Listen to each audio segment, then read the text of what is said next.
Welcome, fellow freaks, geeks, and nostalgic peeps, to my channel, Slime and Slashers, where, yeah, we talk about everything from Nickelodeon slime to horror movie slashers, but plenty of stuff in between, including books and honestly, mostly books, but sometimes other things. Today's video, though, it is another book-themed video, and it is my insane reading wrap-up for May, because did I read over 30 books in May? Yes! And we are going to talk about all of the books today, so stay right where you are, get cozy, because this may be long, I don't know. But we'll go to the short intro when we come back. Then we'll talk about the books!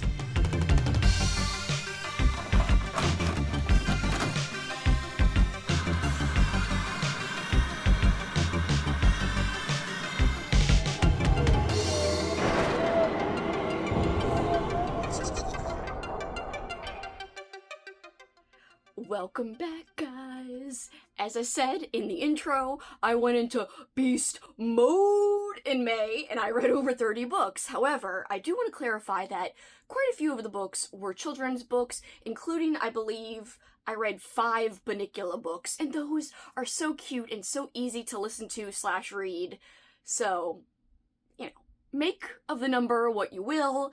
I think it's still impressive, even though there are some children's books and some middle grade books in there. I still think over 30 is insane.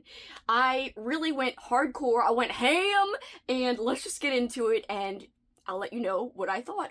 Overall, honestly, I do think it was a pretty good reading month. So, as I alluded to, I did read a lot of Bunnicula, the series. I had read the first 2 books in the series back in April, so I continued on with the series in May, and I read the 3rd book, The Celery Stalks at Midnight, as well as Nighty Nightmare, the 4th book in the series. Those were my first 2 reads of the month, and it started the month off with a bang. Both 5 stars. Honestly, every single book in the Bunnicula series is adorable, is cute, is fun. I recommend the entire series. I honestly think I liked all of them about equally.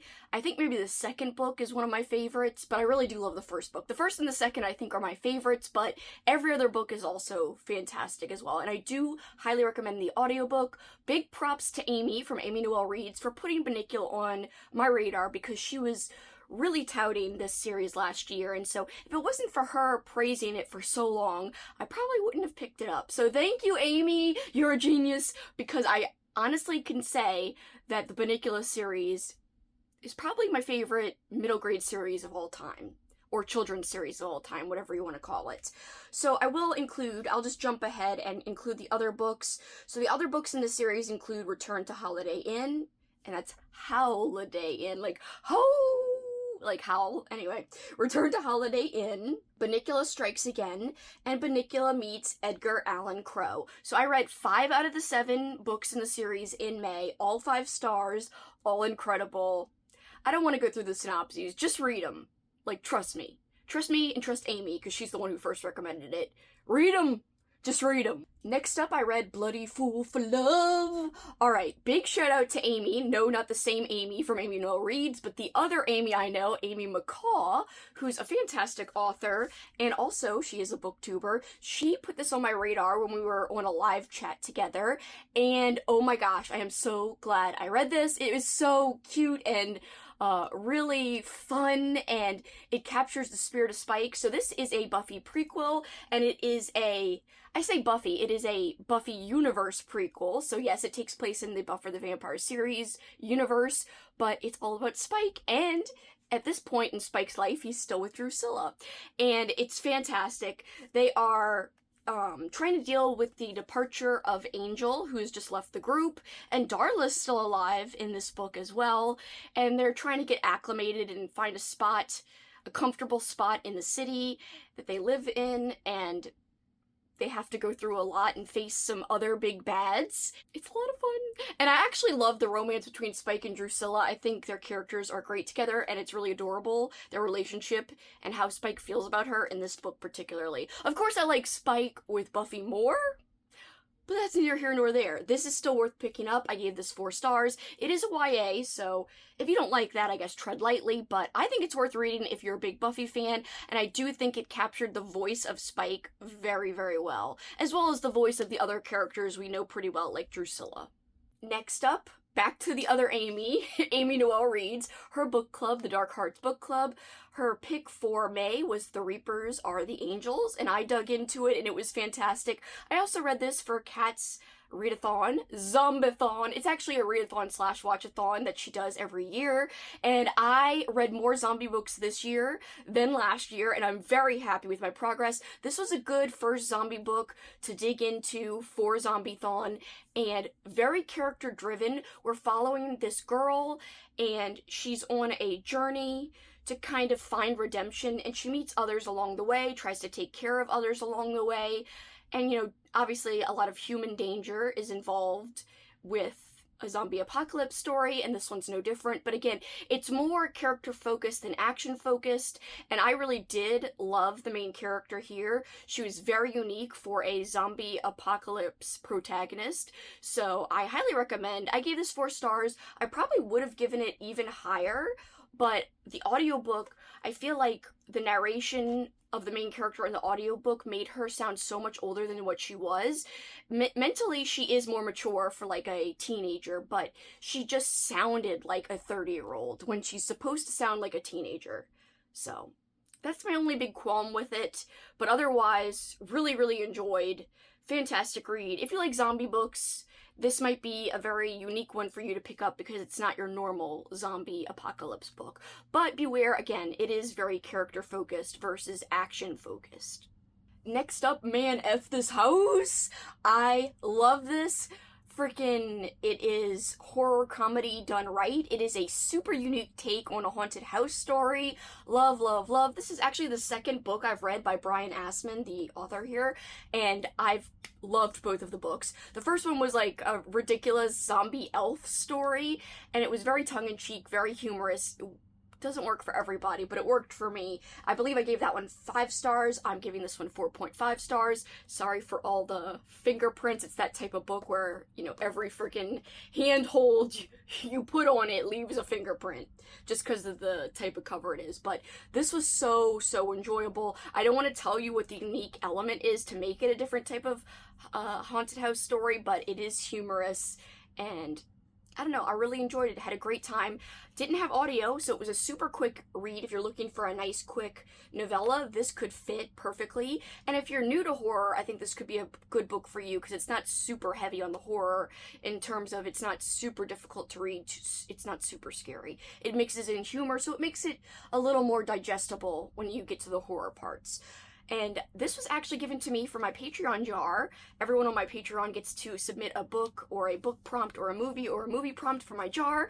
And my friend Sherry recommended this book. So thank you, Sherry. This was a hit for me. It was amazing. Loved it. Next up, another zombie book for Zombathon. I read The Rising by Brian Keene. And this is going to be a bold statement, but I think this is my favorite zombie book that I've ever read. It's another unique take on a zombie story, because there's like a special element to the zombies in this book, and I really liked it. I don't know if everyone would like it, but I loved it. And this was action-packed, this was gory, but I also really liked the characters. We have this father who's, you know, he thinks he's alone when the zombie apocalypse hits. Like, he thinks he's lost everything he cared about, but then he discovers that his son is still alive, but his son is far away, or semi-far away, and he has to go travel to try to save his son, and then the journey ensues. He meets other characters along the way.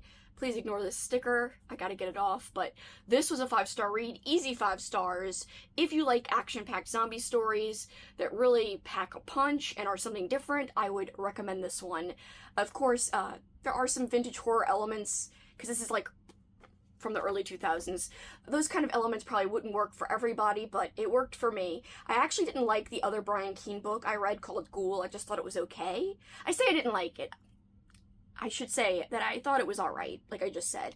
So it's not like I hated it, but this one was just so much better. It was crazy how differently I felt about this book. Loved it. Highly recommend. Next up, I read a cute little graphic novel. This was super quick and short. It was Garlic and the Vampire, and it was so cute. It was about this little garlic named Garlic, and she's trying to help her little community of vegetables and find out if this person who moved into a castle nearby is indeed a vampire or not. And she's scared to go, but she goes anyway, and it's the cutest thing ever. And I do own it, but I don't know where I put my copy, so I don't have the physical copy with me, in front of me, but highly recommend if you like graphic novels. Not a lot of text, be aware, it's mostly, drawings, very quick read. You could probably just borrow it from the library, but it's something that I think I would revisit. It would be appropriate for any time. It would be a great, early September read as well, because it's kind of got some fall vibes with the vegetables a little bit, but it was so adorable, and 5 stars. I feel kind of weird rating it, because it's, more simple, but so cute, so adorable. Next up, easily my least favorite book of the month, and people keep saying they're surprised by how harsh I have been on this book, but I just felt it was so boring for a Richard Lehman book. What I pick up Richard Lehman for is to be entertained, to read a fast-paced story. I could tell already in the beginning there was all this back and forth dialogue between this guy and this girl, 2 of our semi-main characters, and just arguing about whether or not to call the police about something. Alright, so it's called Body Rides. I gave it 1.5 stars, which is the lowest rating I've ever given a Richard Lehman book. It's the lowest rated book of the year. There was other characters who came into the story that I just couldn't believe how weird and dumb they were. And I don't mind Richard Lehman's weirder books. Like, I love Night in the Lonesome October. And that is a lot of dialogue and a lot of nothing. But for some reason, it's so Twin Peaks-esque and so weird that I liked it. This one, it's like, it could have been so much more action. And it just dropped the ball, in my opinion. I was so tired of the back and forth dialogue between so many different characters. And our main character is probably the stupidest guy that we're ever following in any Richard Lehman book I've read. I just thought he was the epitome of dumb. He'd be like, oh, like, yeah, blah, blah. I can't even explain or give an example, but Body Rides was not my favorite Richard Lehman. I know other people who thought it was okay, but definitely probably my least favorite of all time when it comes to Richard Lehman. I'll be surprised if something gets lower than that, because I'm still on my Richard Lehman journey, and I still do enjoy and tout Richard Lehman. For those who know the warnings, don't just go out and pick him up. He is not for everyone, as I've said many times, but yes, he's usually for me, but not in the case of Body Rides. Alright, so that was my least favorite for sure of the entire month. Alright, next up, we have Gideon the Ninth, way out of my comfort zone, more of like a dark fantasy book. It was crazy. I still can't believe I finished that book, because there was a lot of things that I found to be very confusing, but I pushed through, and I did like our main character, Gideon. She was awesome. I thought she was very compelling, very entertaining, very funny, very witty, but some parts of the book I didn't like, because I never understood the magic system. I never understood what was happening towards the end. Things still never became more clear. This started off as a buddy read with my friend Christine, but then Christine DNF'd, and I actually told her she made the right choice, just because if she was not enjoying it and having so much trouble at the point, where she stopped, it wouldn't have gotten better for her, I didn't think. But I am glad I stuck with it. It was a fun experience overall, and it was on my TBR for a very long time. This was actually one of the books that I read for my Read Like Kitty vlog, where I read a few books that Kitty has given 5 stars in the past, including this one. And it wasn't a 5-star for me because of the confusing elements, but it was not a super low rated book because I did find elements that I enjoyed. I just wish there were some things that were a little bit different, but overall, still glad I read it, gave it a 3-star, decent. If you like fantasy, especially dark fantasy, you might like it, so who knows. I'd say, when in doubt, always give a book a try. Even if I don't rate it the highest, there's still a chance that you could love it. Okay, and another book I read for that Read Like Kitty copycat reading vlog, Dark Matter, and this was the hit of the vlog, 5 stars, bitch! It blew me away. I was so afraid, because I knew that there was science in this book, I was so afraid going into it that I would end up feeling about this like I felt about Project Hail Mary, which was great dislike. But no, the science was balanced. It was science I could understand, whereas Project Hail Mary, to me, was like 99% science, 1% other stuff. This had a balance. This, at the core of the story, it is a character-driven story with emotion, well-fleshed-out characters. I did not connect to the main character in Project Hail Mary. I didn't really like him. And although there was another side character I did like in Project Hail Mary, it wasn't enough to make me enjoy the book and to make me overlook the science that I couldn't even understand. This, however, I could kind of grasp the science, you know, a little bit. It's a little bit over my head, and of course we're talking about science that's more, you know, a concept than actual, you know, reality. People can't just go back and forth to other timelines, which is what's happening in here. This guy's trying to get back to his timeline, to his universe, and a lot of, you know, action ensues. But there's also a semi-romance at the core of this, which I really liked. You know, I really, really did like it a lot. It was the type of book that actually has thriller elements that somehow worked for me. I don't know, it's because of the character development that was so well fleshed out, I think, that made all the other elements that I don't always like actually work. So, highly recommend, very thought-provoking. There was just something about it that completely worked for me, and I'm so glad I read it. A huge success. And yeah, I felt the same way as Kitty, and that was even more of a success because it was for the vlog where I was reading like her, so yay! Alright, and the last book I read for that vlog, that Kitty vlog, was Planet Barbarians. This is not just semi-romance, this is full-blown, not just romance, but monster romance! And surprisingly, I had a good time. I gave it 4 stars. Very cute story. The ship of women who are abducted crash land on a different planet, and they have to figure out what's going on. One of the women goes out, tries to find out where they are, tries to find help, and runs into one of these Ice Planet Barbarian dudes. And, you know, shit ensues. They fall in love. There's only one element I didn't like, and I talked about this in the vlog. Babies. When babies are involved, the mention of babies and family, I'm like, boo! Sorry. Kids, get out of here, kids. That's what I was saying in the vlog, and everyone laughed about that. But yeah, I still feel that way. But otherwise, I really like the chemistry between the characters. I really liked the other elements of the story. It wasn't just, you know, fluff. There was a story there. And overall, very entertaining, and I would continue with the series. Next up, I read Gila, which is one of my favorite covers that I own. Thank you so much, Andrew. Andrew sent this over for me because he knows I like carnival stuff, and there's a big carnival here, and there's also a carnival scene in the book. I know that Andrew was disappointed that I didn't like this as much as him, but it was fun. I didn't hate it at all. I thought it was a, you know, pretty good animal attack story, but not my favorite, that's all. I gave it a 3.5. This was Katrina's book club pick from April, so I got to it late in May, but I still wanted to get to it because it was short and quick, and I did have the audio.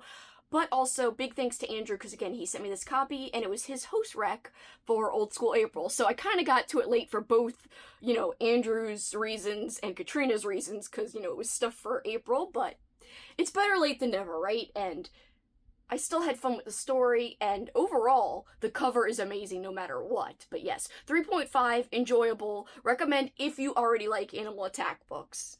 Okay, and now I'm scared to talk about this. This is a classic, Rosemary's Baby, and I don't know if it's because I'm so familiar with the story and the slow building dread, I just did not feel the dread in the writing like I did in the movie. So I just thought this was okay, and everyone I know really likes this book and has given it 5 stars. I, however, gave it 3 stars. It was decent. I'm glad I read it. It is a classic, as I said, but this did not blow me away. Of course, we've got a woman, she's pregnant, and she's very suspicious about her neighbors, her husband, that there's like some kind of thing going on. They're trying to disrupt her pregnancy. She's very paranoid about everything, and you're supposed to feel this dread while reading. But I felt it more in the movie, and I did not feel it in the book or the audiobook, so I don't know. I think I had really high expectations, and that was the problem. I should have gone in just, you know, no expectations, just wanting to have a simple good time, to read a classic, but my mindset was totally wrong. But I still recommend it because it is a classic that I think people should read. It is a foundation of horror literature, so definitely still recommend, and the movie's fantastic too, so if you haven't read or watched the movie, you could do a fun read and watch and then compare and contrast. Or if you've watched the movie but haven't read the book, I still recommend just to see what you think and compare the two. Why not? Next up, I read a Goosebumps book, The Cuckoo Clock of Doom. I love that title, and I actually really liked the story quite a bit. This was a really decent Goosebumps book. This family has this cuckoo clock, and something happens where it's kind of Groundhog Day-esque. And so this kid seems to be reliving the past over and over again. And I'm not going to say more than that. It was fantastic. One of the better Goosebumps books, in my opinion. I really liked it a lot. I gave that one 4 stars. Then after that, I read another Goosebumps, Go Eat Worms. Now, I did not like this one as much. I thought this one could have been a little bit more entertaining. I thought it was okay. I gave it 3 stars. Still worth reading. All Goosebumps are quick, easy, and fun, so why not pick one up just to see what you think about it. But between the two that I had read for May, I definitely like The Cuckoo Clock of Doom more than Go Eat Worms, but still glad I read both. And when I say it wasn't my favorite Goosebumps, I still gave it 3 stars, so that still ain't bad. So there you go. Alright, and speaking of Goosebumps, I read a more modern take on like a Goosebumps series. It's a book from the Monster Street series, and it's the only Monster Street book that I hadn't read as of May of this year. So that would be The Boy Who Cried Werewolf, and I really liked this one quite a bit. I gave it 4 stars, very cute. This kid, he goes to visit his grandparents, and he befriends some people, and he's hearing like creepy things, but he's also trying to figure out what happened to his dad, who passed away a number of years before. And so, it's a mystery at the core. I could kind of predict what was going to happen. That did not take away from it for me. I do recommend if you like middle grade, especially middle grade with a little bit of spookiness. It's not my favorite of the series, but still very enjoyable. I do recommend the entire series. Another zombie-adjacent book, I wouldn't say it's pure zombie-related. In fact, a lot of times in this book, characters are like, oh my gosh, they're zombies, and then this doctor character is like, they're not zombies. So, Survivor Song by Paul Tremblay, and I really like Paul Tremblay's writing. Not every book has been a 5-star from him for me, but I have enjoyed every single one of his books. And this one was no different. I gave it 4.5 stars. Really great character development, really poignant story, very different zombie story in that we're following one character for like a period of, I think, 48 or so hours. Really, really heartfelt, emotional, loved it. Great time. We're following this woman, and there's like this virus running rampant with the animals. The animals are attacking, and then humans are getting infected, and have zombie-like symptoms. I don't really want to give too much away. And I would say it did work for Zombie-thon, even though I wouldn't call it a pure zombie story. It was still adjacent, and so I still counted it for a Zombie-thon read. Next up, I read Boys in the Valley by Philip Fracassi, and this is the first book by Philip Fracassi that I've ever read, and it will not be my last. I love the writing. It started off a bit slow, but otherwise, I really had a great time. I ended up giving it 4.5 stars. So yeah, the character development, again, is amazing. There's this priest who I hated. I hated this one priest. He was such a dick. Pardon my French, because I'm freaking insulting a fictional priest, but whatever. This guy deserves it, trust me. If you read it, you'll know what I mean. He was not a nice guy. He was not a godly guy. Whatever. We're following these orphans who live in this orphanage, and there is a Lord of the Flies-esque feel to the book, and I wasn't sure if I was gonna like it, but the way things played out, and the action played out, and the different take on why things were devolving at the orphanage, I don't want to say the reason why, but the reason why things are going to hell, I loved. I was like, yes! I do wish there was a little bit more action, and at the beginning was a little bit quicker. So those 2 reasons are the reasons why it's not a 5-star, but it was very close, and very enjoyable, and super easy to read, like a compulsive type of read. So yes, overall very, very enjoyable. I'm so glad I read it. Next up, I read the second book in the Hunger Games series, and I freaking loved it even more than the first book. So the second book, Catching Fire, of course, fantastic. I love the story, and I'm not going to go over the synopsis. A lot of people know the Hunger Games story. I freaking loved it. 5 stars, 5 stars, 5 stars. Such a fun series. So glad I've given it a chance. Yeah, it surprised me. I read a lot of things outside of my comfort zone in May, but a lot of it paid off. So here's another instance of that. Dun, dun, dun, dun, dun, dun, dun. Next up, I picked up The Stitchers on a whim, just out of nowhere. It is part of a trilogy called the Fright Watch series. So this first book, like I said, it's called The Stitchers. And please excuse me, I am losing my voice. I read so many books that I cannot talk about all of them without losing my voice. What the hell? What the hell? Anyway, this was fun. It's been on my TBR for literally years and years. I'm so glad I finally got to it. However, I did wish that it packed a little bit bigger of a punch. I felt like the beginning was a little meandering, so it was not perfect. However, it was fun, and I would like to continue on with the series. These two kids from this neighborhood, they noticed something weird with the older people in the neighborhood, and they tried to investigate what is going on their own. And more ensues from there.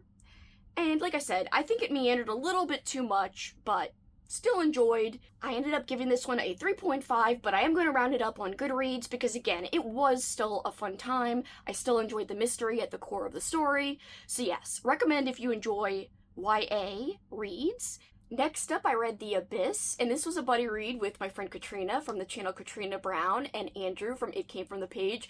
Andrew had to tap out because it was very slow and meandering, but Katrina and I pushed through because we were both kind of too far in when Andrew started, and Andrew was like, should I DNF? And we're like, yeah, but we're too far in. We're just going to keep going. So we both had about the same opinion, Katrina and I. You know, this was way too slow. However, there was some cool imagery near the end, and we both really liked the overall ending quite a bit. So, this was going to be a 2-star for a very long time, but it ended up being closer to a 2.53 star. If I really had to look back, it's probably more of a 2.5 star, but you know, I'm kind of going to just round it up to 3, because I did really like the ending. I really did like some of the imagery. I just wish there was more horror and more of that imagery sprinkled throughout the book. And I do think that the book kind of meandered, but there was great dread in the book. I think that was something that the book did really well, was this dread that was infusing this small town. And essentially we've got this mine, and as soon as the mine is opened back up and workers start to dig deeper into the mine, supernatural things keep going on. The water, it turns a weird color, people start getting sick, people start seeing things and start acting crazy and getting drunk and sleeping with prostitutes and yada yada yada. Things go to hell in the small town, and this small town's usually pretty quiet and chill, but yeah, this mine is causing chaos. So I just wish this could have been executed a little bit better. However, there were some elements that still were a little bit of fun. So it wasn't a total dud. 3 stars, not bad. Again, I would say it's closer leaning towards 2.5, but I really think this would be a dud for most people, though, just because not everyone's okay with such a slow burn like me.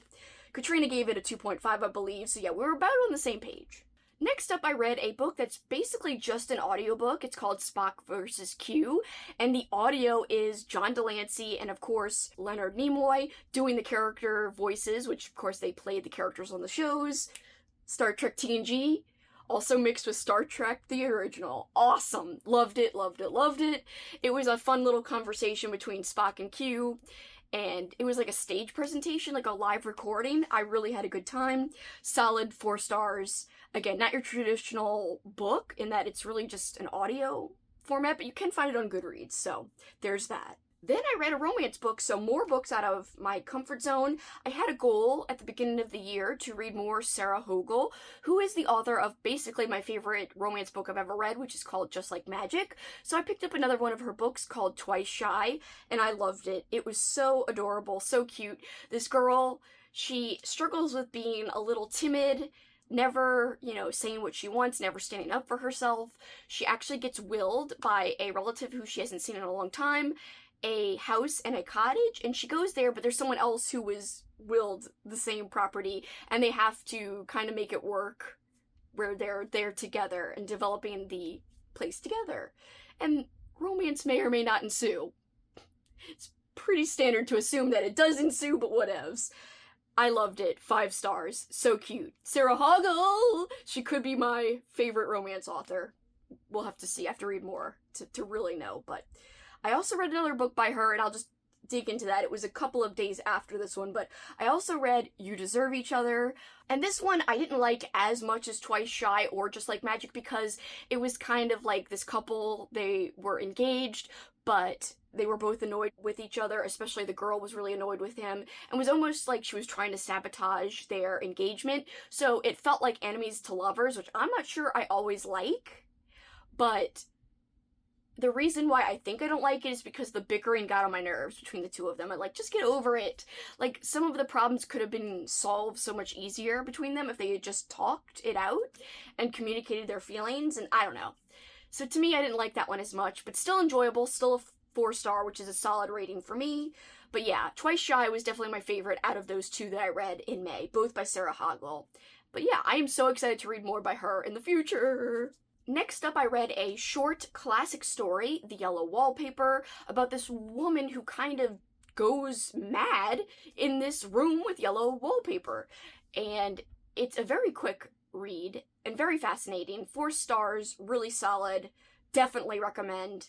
I feel like it's a great read for everyone. Definitely has a feminism angle or feminist meaning to the story once you understand what the story is about and how the husband just tries to blame everything the woman is experiencing on hysteria and exhaustion when really there's more at play because she just had a baby, so she's kind of going through postpartum depression, what we would now know what it is. But back then, the dude's just like, you're tired, you're hysterical, rest in this room and just sit there and do nothing and that'll solve everything. And it does not solve everything. Spoiler. 4 stars, like I said. Definitely a solid read. Next up, another buddy read, Speaks the Nightbird. This is Speaks the Nightbird Volume 2, and I believe, yes, Evil Unveiled. So this is actually sold in one big volume, and that's Speaks the Nightbird. So I'm going to tell you my rating for Volume 1 and Volume 2 combined. 5 stars. Incredible. How could somebody make me care about something that takes place in the 1600s? A slow, meandering story. Never felt slow. Loved it, loved it, loved it. This was a buddy read with Alex, the bookubus, and we both really enjoyed Speaks the Nightbird. If I remember correctly, she raised her rating of both to 4.5. I am, on Goodreads, rating it as one volume as 5. She rated each individual volume, I believe, 4.5. The first volume would be like a 4.5 because it just abruptly ends, but the reason it ends is because you're supposed to continue on with this volume, because it's really one story. So that is why I'm rating it together, because it's kind of meant to be read together. 5 stars. I didn't think I would care so much, but our main character, Matthew, he is investigating along with his magistrate that he works for. He's a clerk, and they're investigating accused witchcraft in this town. Is there really witchcraft afoot or something more happening? It reminded me of Sherlock Holmes, where it had, like, you know, the Sherlock Holmes vibes, but way old school. I mean, Sherlock Holmes is old school too, but this is like old school, not developed, you know, America. I really had a great time. I'm so surprised I liked a book set in the 1600s. Robert McCammon's a genius. He's a genius. That's all I have to say, is he's a freaking genius. Okay, I swear we are almost done. I swear we are near the end. I have like 3 books left, including this one, Monastery. This, I wish it didn't have some of the outdated, really offensive elements in it. There is the R word used, but worse than that, there is a character who just is conflicted about how he feels about his son, who has a mental disability, and it's really sad to hear the dad talk about the son, and it's really just very hard to read. However, the vampire bits of this story and the action bits of this story are great. In fact, it's so good that it's, I think, better than a lot of other paperbacks from hell that I've read in terms of how it's written, the unique take on the vampire story that this book takes. There's like an action hero who survived from his battles in Vietnam. He like is a badass. He's held up at this lighthouse, and when things start to go to hell, he's like the big savior guy, almost like Rambo in this situation. I always say that Nightblood's like Rambo with vampires, but this one's similar to that too. It's like Rambo with vampires, but like even more going down, because the vampires are not your same old take on vampires, which I loved the take that this book took on vampires. And the ending blew it out of the water for this book too. The ending surprised me. It was unique. It was different. Also, we had like nuclear power at play here, which I love anything to do with nuclear power. Don't know why. It's just a thing I'm into. Ever since I watched the show Chernobyl, I like stuff to do with nuclear power. So this had a little bit of, nuclear power elements in it. And so yeah, 4.5 stars. Would have been 5 stars had it not been for the problematic elements. Don't just go picking this up, especially if you have any sensitivity to that stuff that I mentioned. I just wish it wasn't there because it would have been perfect. Again, it is written at a different time, but I know it would still be hard for a lot of people to read because of that, though. That's why I wanted to mention it. However, the story itself, really well done. So glad I read this. It was part of my 24 books to read in 2024. Next up, another 4.5 star book for me. It's another Goosebumps, Ghost Beach. I loved this one. I actually think it's one of my favorite Goosebumps ever. It's just such a fantastic summer read, but it's not like hot summer beach. It's like, ooh, spooky beach, kind of eerie, windy beach, overcast beach vibes. But if you're looking for those kind of vibes, perfect read, especially for like a rainy summer day. I think it'd be a great read for that time. Very spooky, loved it. These kids go to stay with their relatives and they think there are ghosts around and they're trying to investigate what is going on. Loved it. The story was fantastic. Really liked the ending too. Just a really, really fun Goosebumps. Very atmospheric as well. Alright, and last but not least, my book club book for the month, The House Next Door by Anne Rivers Siddons. This was fantastic. Another 4.5 star read. I ended the month on a couple of 4.5s, and that means it's a standout for me. This won't be for everyone. There are outdated elements in it. However, I do think it's a very different take on a haunted house story. I know I keep saying, oh, this is a different take on that, or this is a different take on this, but it's true. All of the things I've said about things being different takes is absolutely true, and I look for unique reads. I don't like the standard typical tropes. I like a little twist on the tropes. This is definitely a twist on your basic haunted house trope, but you gotta get to the end to find out what that is. Just fantastic. Slow burn though, super slow burn. We're following like this rich neighborhood and things start to devolve when this house is constructed next door. And everyone who moves in there seems to just have a really bad time, and everything they care about seems to fall apart.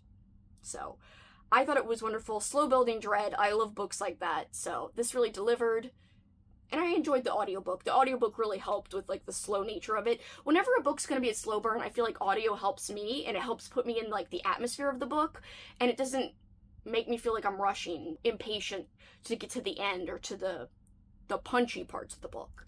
So yeah, this was solid for me.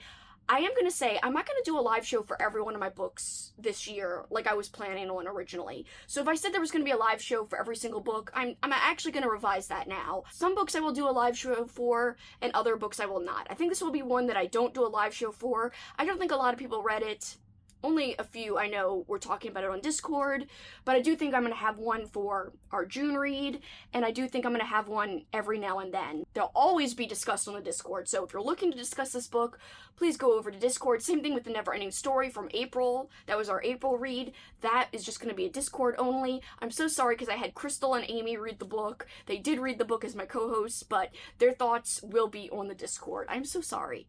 And I'm so sorry to Crystal and Amy too. So check out Crystal's channel, by the way, at Fiber Artsy. But this was a really solid read. I am so glad I finally read it. A big reason why is because it was my official book club book, so I'm glad I chose this. Alright, those are all the books I read. I know it was long and drawn out, but here is the wrap-up. 32 books, 7,759 total pages read. That is insane. My most read in a month ever. Over 4,000 minutes of audio listened to, an average rating of 4.2, which is amazing. 15 books I used the library for, and that could be Libby, it could be a physical library book, but if I recall, it's mostly Libby with audio and ebooks. I started 9 series, apparently, and I don't even recall which series those were. I know Gideon the Ninth was one. 15 audiobooks, 12 books using audio and the physical book or the ebook. So, geez, that's 27 books using audio and only freaking 5 not using audio, which is not as impressive. when you look at it that way, but still. 1 graphic novel, 17 novels, 14 novellas, not bad. 18 adult books, 5 children books, 6 middle grade, and 3 YA. Very diverse in terms of the types of reads there. I had 1 1.5 star, 4 3 stars, 2 3.5 stars, 8 4 stars, 6 4.5 stars, and 11 5 stars. But remember that a good chunk of those are Bunnicula books, of course. Overall, super successful. Thank you guys so much for checking out this. I know it was a long wrap-up, but if you want to leave a comment and you don't know what to say, please leave me a little celebration emoji, because I was able to read so much. It's worth celebrating. Whatevs. Anyway, if you want to comment anything, like if you've read any of these books, please comment your thoughts. I'd love to hear what you thought of any of the books that we both read. And thank you once again so much for watching, guys. For this time, that is it for me. Till next time, you know what you can do. Keep on killing it. Bye, guys.